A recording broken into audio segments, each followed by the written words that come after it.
जब कोई शख्स हम पर दिल रखता है तो वो चाहता है कि दुख और दर्द खुद सह ले, मगर दूसरों को तरसते न देखे। वो ये बर्दाश्त कर लेता है कि तकलीफ इस पर गुजरे, मगर ये नहीं देख सकता कि कोई और इससे भी ज्यादा तकलीफ में हो। इसी तरह नबी अकरम सल्लल्लाहु अलैहि वसल्लम की आंखों के सामने ये सब होता था। समिया रजी अल्लाह अन्हा, यासर रजी अल्लाह अन्हा, इमार रजी अल्लाह अन्हा और दूसरे सहाबा रजी अल्लाह अन्हुम को रस्सियों से जकड़ कर नसीहत दी जाती थी।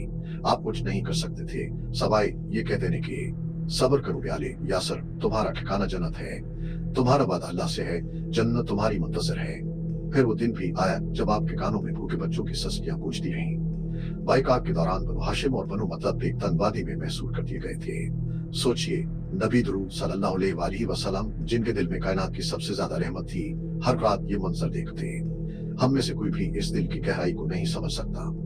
वो रातें जब आप देखते कि सैयदा खदीजा रजी अल्लाह अन्हा कमजोरी से दिन ब दिन बुझ रही हैं, जब आप बच्चों की चीखें सुनते, अपने चचा को भूख से निठाल देखते और खुद को बेबसी के आलम में पाते।